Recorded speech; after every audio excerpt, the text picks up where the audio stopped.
I want to start this sermon with a scene from a movie we've visited before, a different part of the movie, but it's one that, again, will be familiar to many of you.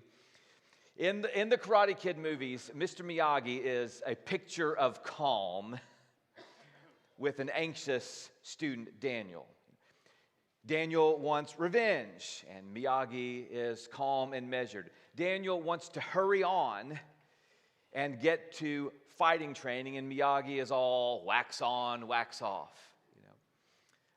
Daniel is full of angst, and Miyagi is full of restraint, which is why it's jarring to us to see, I guess it's technically at the beginning of the second movie, but it really is at the end of the first movie's story. It's so jarring to see Mr. Miyagi with Sensei Kreese pinning him in the parking lot after the tournament.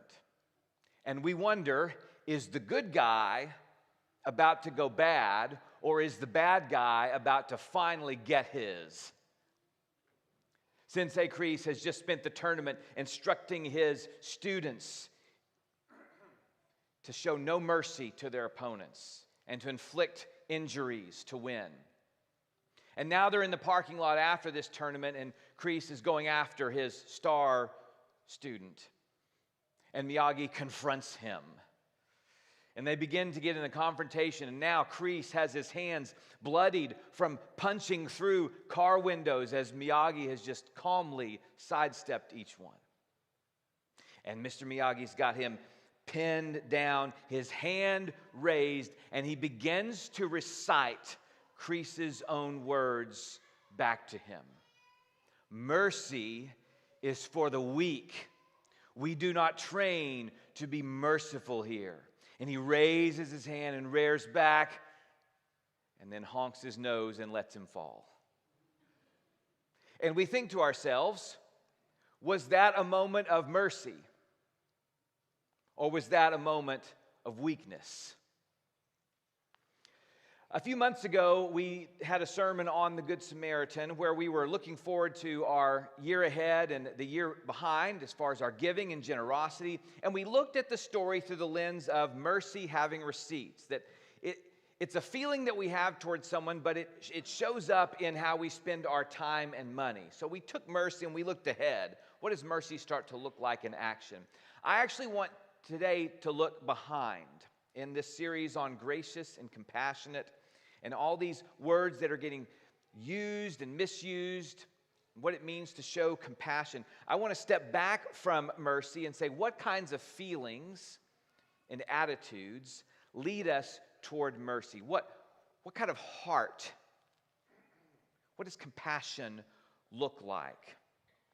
And I want to do that as we continue our series looking at these important words.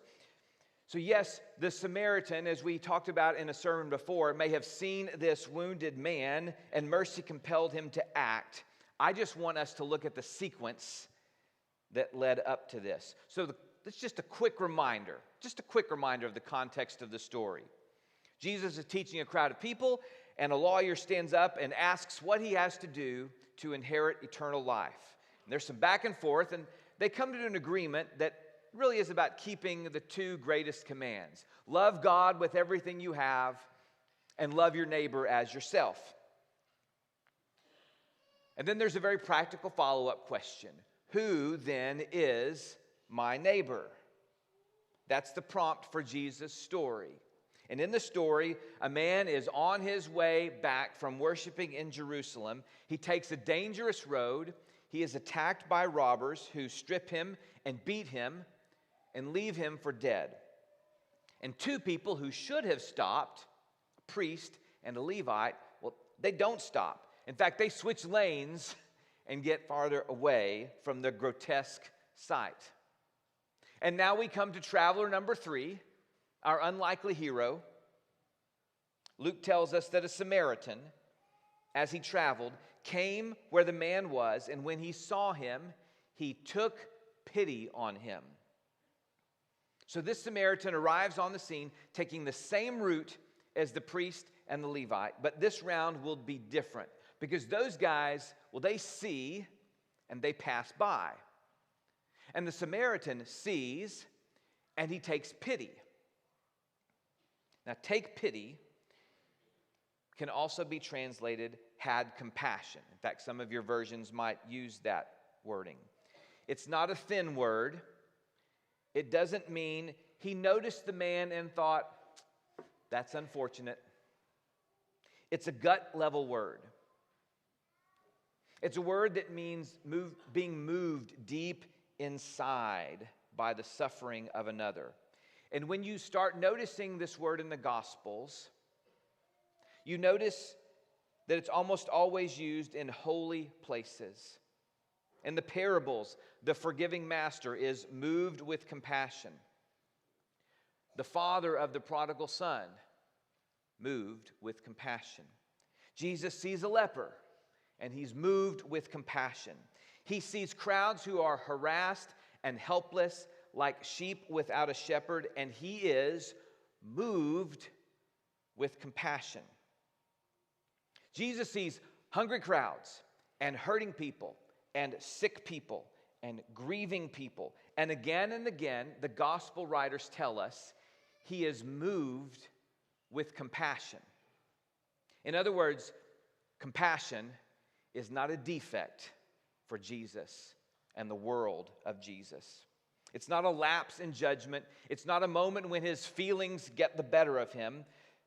Compassion is one of the ways that the mercy of God shows up in the world.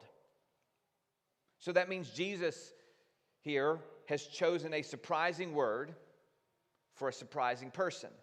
The Samaritan, the outsider, the one no one would have admired, is the one in the story whose inner heart looks most like that of Jesus. Now, his feeling of compassion leads to a series of actions: going to the man and bandaging him and pouring oil and wine on him and putting him on the donkey, bringing him to an inn and paying for his care. And when he finishes the story, Jesus asks the lawyer, who was the neighbor to this beaten man? And the lawyer knows, there's no question. The one who had mercy on him, he answers. And Jesus says, go and do likewise. Jesus calls the lawyer to do mercy, but the story shows us that the mercy begins before the doing. It begins in the kind of heart that is moved by someone else's suffering. Our world does not always know what to do with compassion. Sometimes it mocks compassion as weakness. Other times, it mistakes compassion for whatever impulse comes next. And so I want to spend a little bit of time then this morning talking about the two maybe opposite dangers of compassion. The first danger is known by more or less polite versions, but we'll just call it this morning, forget your feelings. This isn't just a dojo problem. It's not just an internet problem. It's a human problem, and it has shown up all throughout history. Ancient Stoic writers would treat pity as sort of a sickness of the soul or some irrational disturbance that wise people should rise above. Seneca, for example, warned against pity as a form of emotional weakness.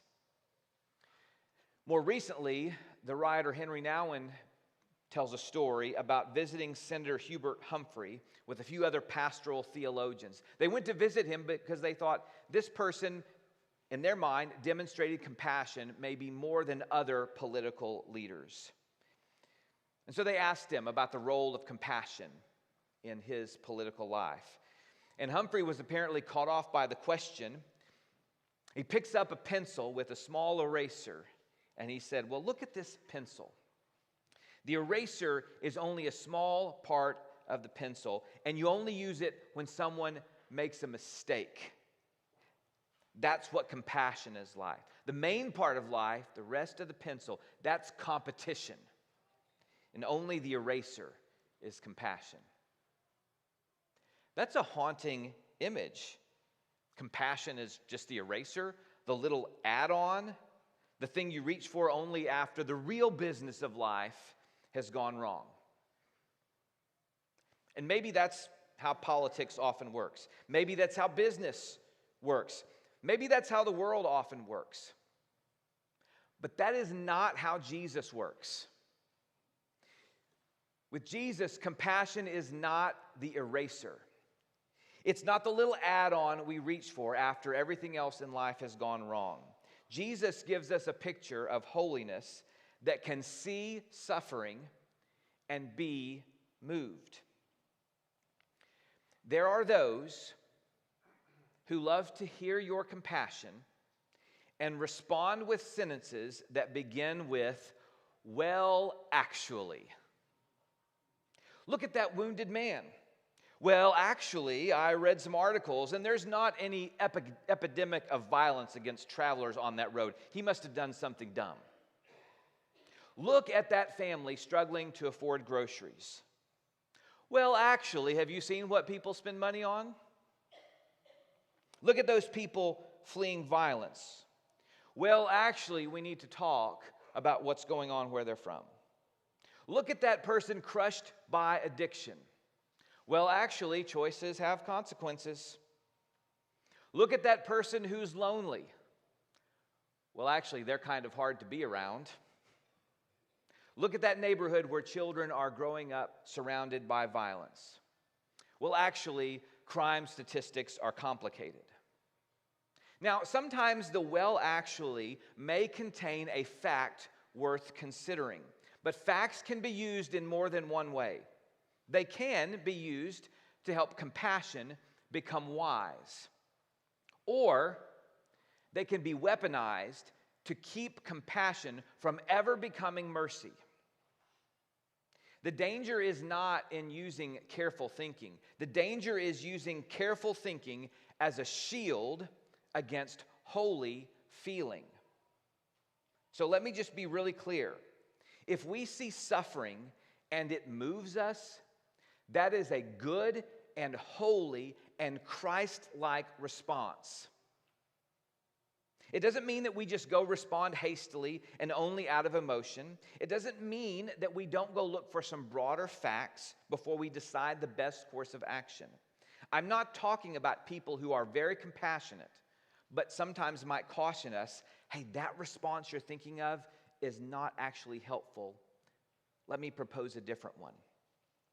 I am talking about people who, when you show compassion, say, you are weak and dumb for feeling that way.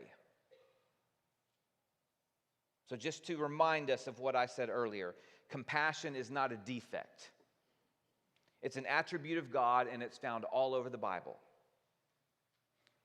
Now, there is another danger, maybe on the opposite side. If forget your feelings refuses to be moved, then we might call something shapeless mercy, which is being moved but never becoming wise. I think I've told you this before. In 2013, several tornadoes came through central Oklahoma within a pretty short period of time.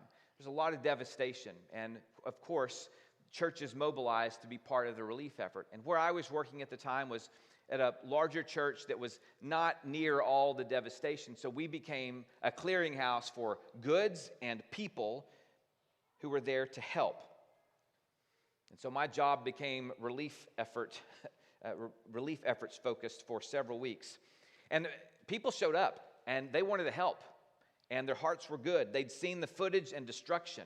My favorite moment was when a group of guys came in looking like some combination of the Dukes of Hazzard and Duck Dynasty, and they showed up one morning, and they said, we're from Kentucky, and we have chainsaws. And I thought, okay, we got a place for you. We're good. But sometimes people would send things and we would have to say, the victims don't need that, and the relief workers don't have a place to store it, and it will take more work to haul this down there and beg people to take it than it would to just send money or wait for a specific need. And so there were some people who were offended by that response because they felt compassion and they assumed that whatever shape that compassion took was right. And we see this all the time. One big event can lead to a wave of unhelpful responses or even sometimes protests. One photo can galvanize people to advocate for solutions and policies that might be unhelpful and counterproductive. Sometimes in a desire to show compassion to one person or group, we end up showing the opposite to a different person or group. So yes, good-hearted people can sometimes have unhelpful responses. So the question isn't, well, should we feel compassion or should we think carefully? The question is, will our compassion become wise enough to help? I know sometimes we think we have to choose rationality or compassion, forget your feelings or shapeless mercy. But it's often muddier than that, and that's right where Jesus lives. You can have a compassionate response to something you see and have a rational solution in your mind. You can believe that a woman is being cornered, shamed, and used as a prop in someone else's religious trap and still hear Jesus say to her, "Go now and leave your life of sin." You can believe Zacchaeus exploited people and rejoice when salvation comes to his house. You can think a person or group of people is being treated unjustly while still being an advocate for law and order. And you can tell Jerusalem the truth about its coming judgment and still weep over the city. Do not let the world form your categories. Let Jesus. And Jesus doesn't teach us that we have to choose between a soft heart and a clear mind. He teaches us to have a heart that is soft enough to be moved and a mind clear enough to serve. Many of you may have seen the movie Hotel Rwanda, which tells the story of the 1994 Rwandan genocide and a heroic, at the time, hotel owner, Paul Rusesabagina, who shelters more than 1,000 people who are being threatened. And at one point, a journalist comes and he is taking footage of the violence. And he comes into the hotel and is talking with Paul. And Paul thanks the journalist for shooting the footage. And he says, it's the only way we have a chance that people might intervene. And the journalist, named Jack, asks a difficult question back. He says, well, if no one intervenes, is it still a good thing to show? And Paul, the owner, wasn't ready for that question. What do you mean if no one intervenes? How can they not intervene when they see such atrocities? He asks. And Jack says, I think if people see this footage, they'll say, that's horrible, and then they'll go on eating their dinners. Brothers and sisters, not so for us. If you see suffering and it hits you in your gut, don't ignore it. Don't be embarrassed by it. Don't hide from it. Don't let the world tell you that your compassion is weakness. Feelings aren't always wise, and they're not enough. But the capacity to be moved by another person's suffering is not a defect in Christian character. It is the heart of Jesus. So Jesus sees sick people and hungry people and hurting people, and he is moved with compassion. And that compassion turns into mercy. Brothers and sisters, let us be like Jesus, and let us go and do likewise. Let's stand.